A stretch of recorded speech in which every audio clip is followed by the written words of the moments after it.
of today, the housing crisis again dominating the headlines. It seems to do so on a fairly regular basis. But as a nation, we want to ask the question today, are we giving up on the idea of owning our own home and owning our own house? Well, the latest report from the property agent Savills shows that 1 in 4 people are now renting their home in Dublin. It's the highest number since the quarterly figures started actually being reported. And to discuss this report today, I'm joined in studio by Dr. John McCartney, the Director of Research at Savills. John, good afternoon. Hi, Andrea.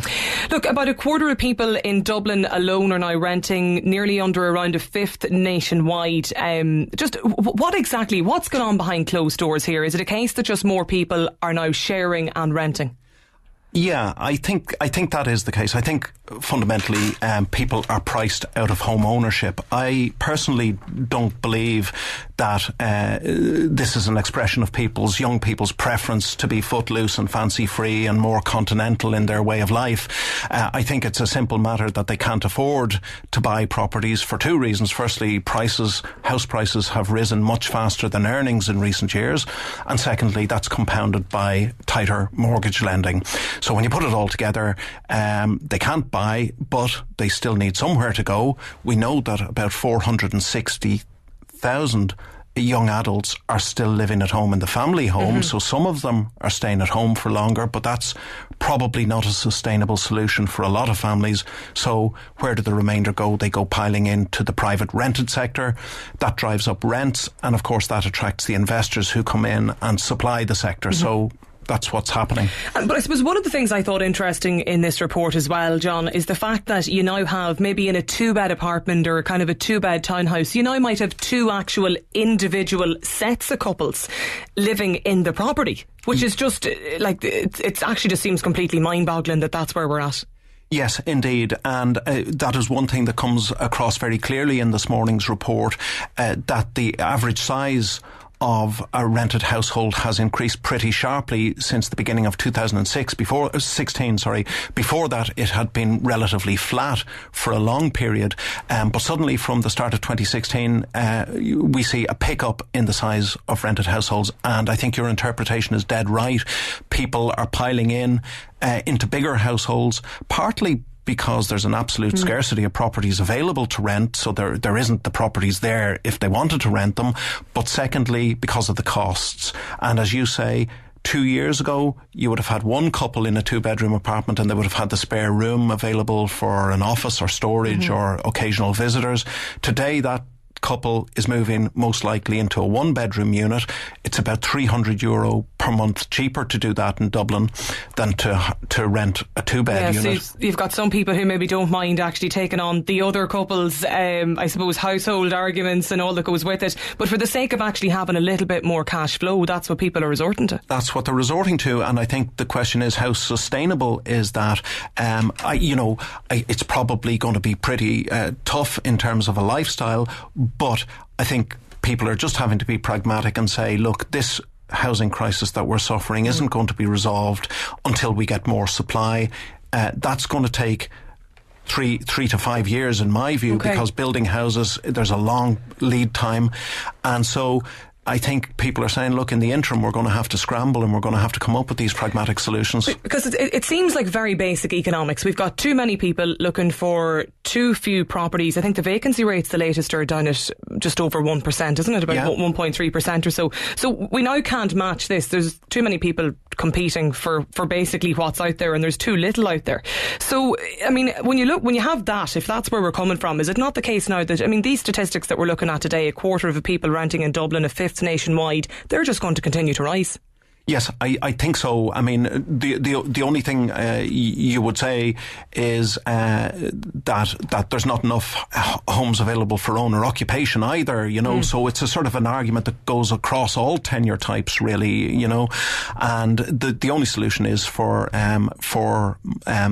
more houses to be built. The population is currently rising by about 1.1% per annum. In Dublin, it's 1.3%, 51,000 additional warm bodies in the city compared with 12 months ago, and all of those need a house, and that's where the problem arises. When you look at, I suppose, the predicted forecasts in the annual kind of rent inflation, I think it was one of your own reports is looking at about 5 or 6% by the end of the next 2 years in Dublin of a rental increase again. Like, Do you think it's the idea of people actually owning their own property, owning their own home? People, my generation, early, mid-30s, late 30s, is that something now that people are just going to have to accept? This is not going to be a reality? Well, this is a vicious circle, isn't it? Because as you quite rightly say, we've done our econometric rent forecasts for 2.5 years ahead. And what we're saying is, look, it's going to most likely be 5 to 6% year-on-year rental growth over the next 2.5 years in Dublin, even faster outside Dublin. And given the starting point of pretty high rents, particularly in city locations, that makes it really hard for people to save a deposit, and that's the vicious circle that they're in. So it's going to be a difficult one for people to get out of that. And I think as I say, the only solution is for us to build enough houses to stop the rate of increase in both rents and prices and let incomes gradually catch up to make it affordable. When you talk about the number of people renting in properties, I'm one of these people who's living in a house share of 4 others, where 4 individuals just renting basically a room in a house, because there's just absolutely no concept that any of us would be in a position, do you know what I mean, to go and buy our own property. So I'm acutely aware of this situation. But I suppose when you look at places like Germany, they have one of the lowest rates in Europe for actual home ownership, and they just get on with it. That's been the case for decades in Germany alone. Indeed, but of course their whole fabric of institutional supports has developed around that. If you take the case of pensions, for example, we have a pensions model where people get married in their 20s, they buy a house, they work all their lives, they have the mortgage paid off by the time they retire, and then they live rent-free for the rest of their lives in retirement. Now, that model breaks down very quickly if you rent most of your life, because by the time you retire, you'll still have a relatively modest pension. But out of that pension, you're going to have to fund your accommodation costs, whereas in the old model, you wouldn't have to. So in Germany, they've cracked all of that, and that really is our problem. If we are migrating to a sort of a long-term tenure shift, and home ownership has gone down from about 74% to 69% over the last 10 years, and it does look like it's a sustained trend, and given the affordability challenges, I think it's likely to continue.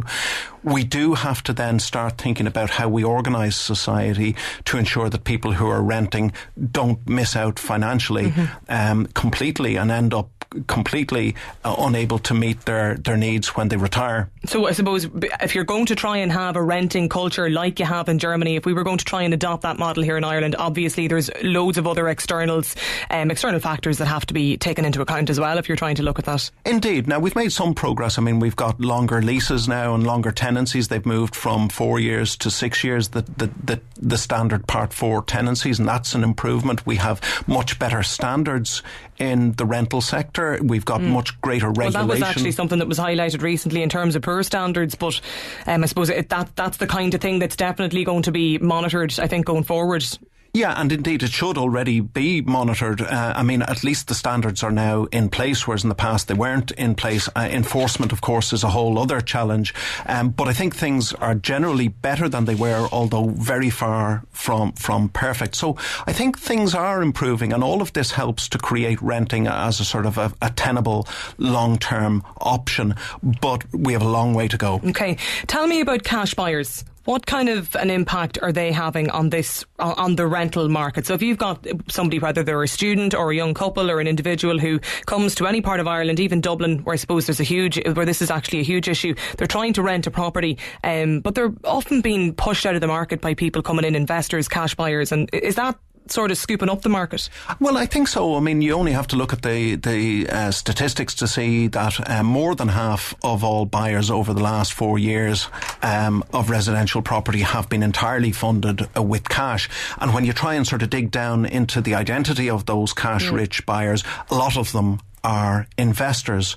So this isn't the mum and dad or the granny and granddad that have, a couple of pound kind of under the mattress sort of thing, trying to help out their kids. These are actual investors that are coming together. I think so. I think in a lot of cases that is the case. It would be unusual for a parent or a grandparent to entirely fund a house purchase by a young person or a young couple. Generally what they would do is they would assist with the deposit. So, but what we're talking about is house purchases that are being entirely funded with cash. I think a lot of those are investors. And in this morning's report, we've decomposed the ownership of the private rented properties in Ireland into three groups: those that are owned with cash outright, those that are owned with a performing mortgage, and those that are owned with a non-performing mortgage. And what's very clear is that the sector is growing, so there's more investors coming in than leaving, but the ones that are coming in are almost universally cash buyers, and the ones that are leaving are almost universally mortgaged. And the reason for that is that all of the improved standards that we've talked about, and the compliance costs, registration with the RTB, all of that sort of thing, LPT, all of those costs have made it more expensive for landlords to run an investment property.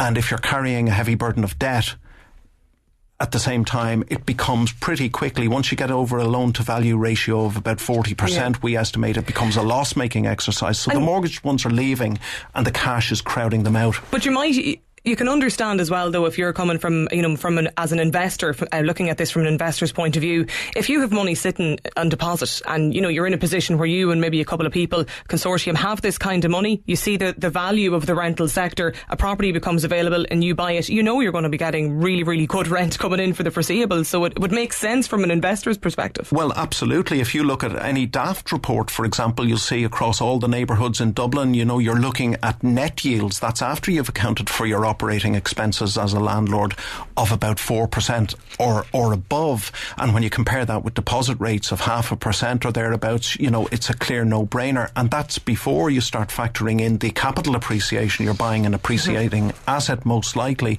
So it is certainly attractive, and that's what's bringing these cash investors into the market. But of course, it isn't for everybody. You have to remember that, you're dealing with humanity. Yeah. And it's not necessarily, you can farm out the management of your property, of course, but if you're going to manage it yourself, that's something that you have to actively take a hand in. Just a final question. Sometimes when we start to creep back up the hill to the peak, things start to go back downhill again. I take from what you're saying as well, John, you don't see any downturn in the foreseeable future here? No, not for the foreseeable future, certainly. What we would like, though, I think, is a more stable market. Very sharp price increases and very sharp price decreases are kind of destabilising for everybody, and they never really augur well. So I think what we would like is to sort of get onto a glide path of more moderate price growth and rental growth that everybody can live with, and at the moment that's just not a prospect, I think. No, and I think everybody from all sides of it, from the rental, from the tenancy and from the landlords, I'm sure they'd certainly be looking for that as well. John, we'll leave it there for today. My thanks to you for joining us in studio. That's Dr. John McCartney there, the Director of Research with Savills. Just a couple of texts on this. The government needs to temporarily halt buy-to-rent purchases. People buying homes should be given priority. Lyndon Castleknock says, my nephew lives